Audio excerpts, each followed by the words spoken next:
This election is very much driven by community concerns about cost of living. And I want to leave a very strong message with all of you. So when you leave and you're at your next barbecue or you're talking to your friends, a lot of them are under this misconception, oh, nuclear is used by lots of countries, therefore it must be low cost, it must be cheap, it's been around for a long time. And nothing could be further from the truth.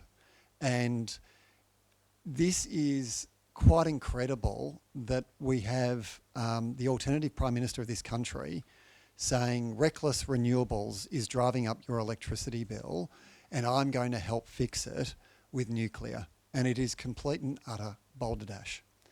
And so that is one of the things that I really want to leave with you guys to impress upon others, because the evidence is bloody overwhelming. I was sitting there waiting and thinking, oh, Ted O'Brien's become the energy spokesperson for the coalition. I find that extraordinary.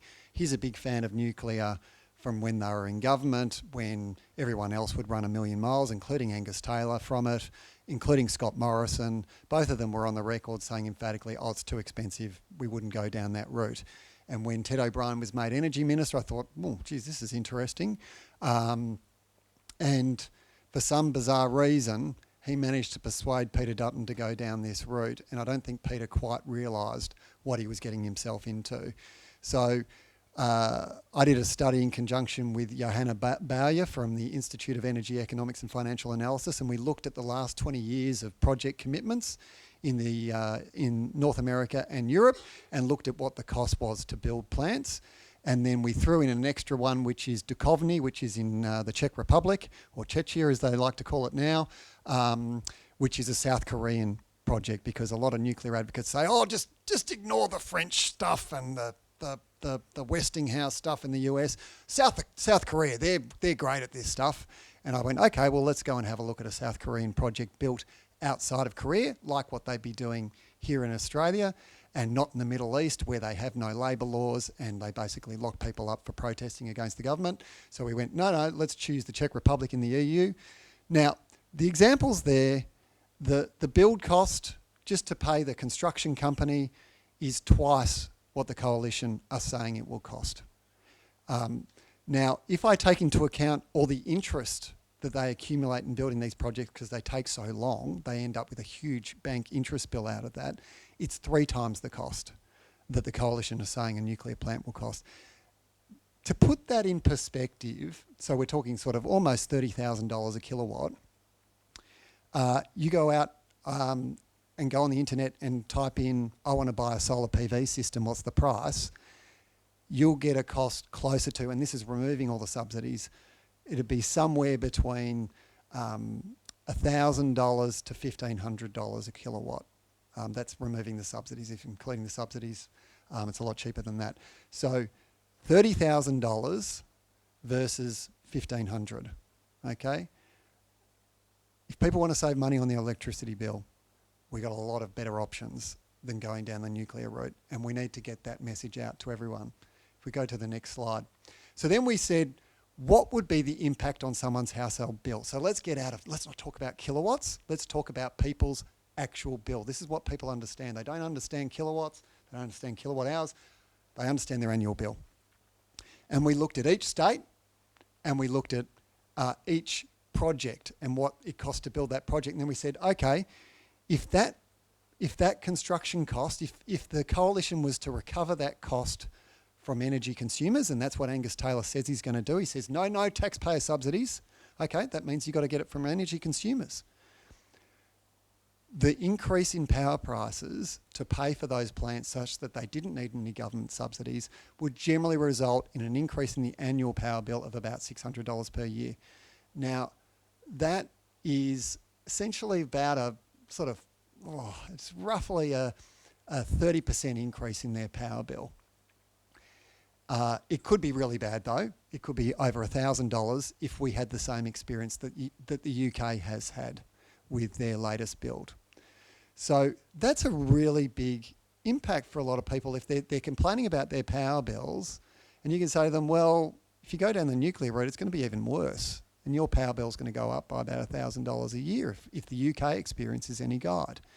So I think that's a really important message that we've got to get across is solar versus nuclear, what's the best option? And you get to choose with solar, whereas they're going to impose this upon you. Okay, if we move on to the next slide. So I've then looked at the frontier modelling that was released by the coalition. So they commissioned an economic consultant called Frontier Economics to go cost their nuclear plan. And this is using the unrealistic $10,000 a kilowatt that in fact should be at least double that. But they did some trickery with the way that they did that modelling, where they didn't take into account people spend money on their petrol bill. And under the coalition scenario, they don't convert all these people's cars from petrol to electric, whereas under the Labor plan, they do. And they went, oh, you're going to have to spend all this extra money on electricity, on more power stations. But yes, but guess what? Households won't have to pay a petrol bill anymore. Now, if I took that into account, and it's several hundred billions of litres of extra petrol under the Liberal National scenario, that adds $345 billion to their total system cost, and that means it's already more expensive than the Labor plan. And then if we also take into account the extra CO2 emissions, and we actually say, hey, actually climate change damages people's lifestyles, it hurts them, and we can put a financial cost on that, then you add another $392 billion to the coalition's plan. You do add some extra cost to the Labor plan, $75 billion, but in the end, you end up with the coalition plan is far more expensive for society than the Labor plan. It's not really the Labor plan, but that's what they call it. Okay, and then you land on, when you do the actual sums and you go and look at that modelling and you go, okay, how much, the coalition says it's going to be 44% cheaper, their plan. If you go and take, there's lots of trickery in there, but if you take the final number of the total cost of their system and the amount of electricity it'll generate, you divide the cost by the amount of electricity, it's $80.30 a megawatt hour. The Labor plan, according to their costing, so this is all their costing, is $85.50. It's not 70, it's not 44% cheaper. It's just slightly cheaper using a hopelessly optimistic nuclear costing. And you go, why the hell are they putting all this effort into pushing something that's risky, that's a major transformation of our system that no one's planning on, just to save a small variation? Now, power bills go up and down on the contract market. Prices go up and down by $30 within the space of 12 months, the contract price. And they're talking about, oh, we'll save you $5.50, or not even $5.50, $5.20 by going nuclear. What the hell are they pushing this for? We'll move on to the next slide. So this is a speech Ted O'Brien gave to the Australian Pipelines and Gas Association Conference. And really, my view is, it's very similar to some of the other speakers, is this is just another fig leaf to cover up the lack of a climate change policy, or the fact that they don't want to have a climate change policy, or a large section of, not all coalition people are that bad, by the way, but there's a segment that just think this is communism in disguise, and they're just absolutely just impervious to thinking anything other than this is horrible. And what the coalition, before they were voted out, had a plan to implement a thing called a capacity mechanism.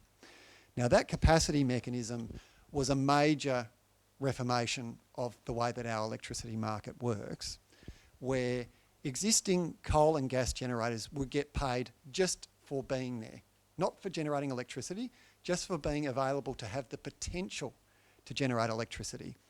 And that was recommended by an outfit called the Energy Security Board.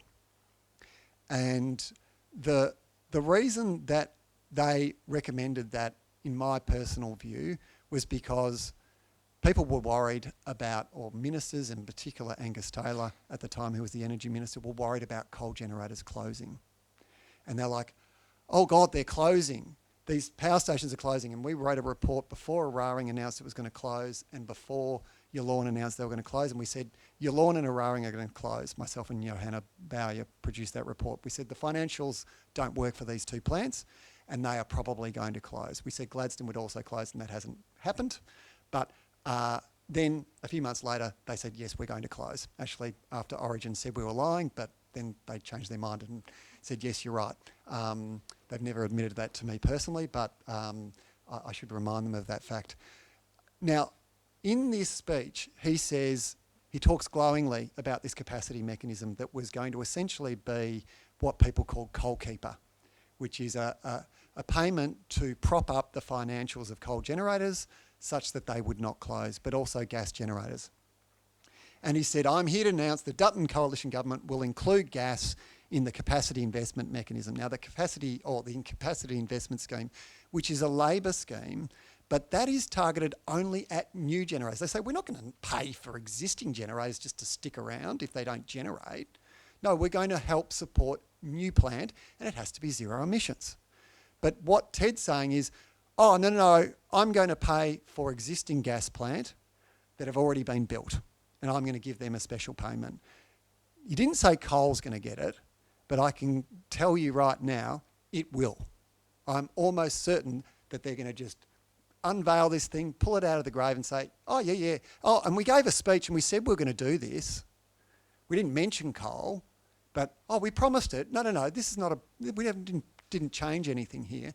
And that's what this is really all about. I'll just move to the last slide. So in the Frontier Economics Modelling, and you should read it because it also has drops a few hints about this idea of paying the coal to stay open. But there is this modelling that shows an extension, it's the blue line there, that a bunch of coal generators wouldn't shut. And what you're involved is you're going to force electricity consumers to pay an extra payment to existing coal and gas generators to stick around. Wind and solar will not be eligible for those capacity payments, and we were led to believe in private conversations with the Energy Security Board that batteries would also not qualify unless they had incredibly long duration. So they could last for 8 hours or longer, which is ridiculous and not necessary. And they would reduce the price in a separate energy-only market, which wind and solar would qualify for. What does this mean for people that have got rooftop solar? It essentially means that we're going to end up with a situation where those coal and gas generators will bid very low prices in the wholesale market to squeeze out wind and solar. You'll end up with, we already have in Victoria a zero feed-in tariff being essentially the regulator saying that's what I think that it's worth. That will be across the whole country, and in fact, we could be talking about negative feed-in tariffs being unveiled. That is what is ahead of us, and that's not in 2036 or 2038 when the nuclear reactors get built. That's within the space of a few years. And that's really what we need to worry about, is negative feed-in tariffs. And of course you'll just say, well, I'll switch it off. So in the end, a lot of your generation is going to be essentially unable to be used and of value to you because they want to help out a bunch of poverty-stricken coal generators who were mostly bought in the last few years by people who knew what they were getting into and are very sophisticated players. So if they're losing money, sorry mate, that's capitalism. I'll leave it there. Thanks. Authorised by Heidi Lee Douglas for Solar Citizens, Sydney.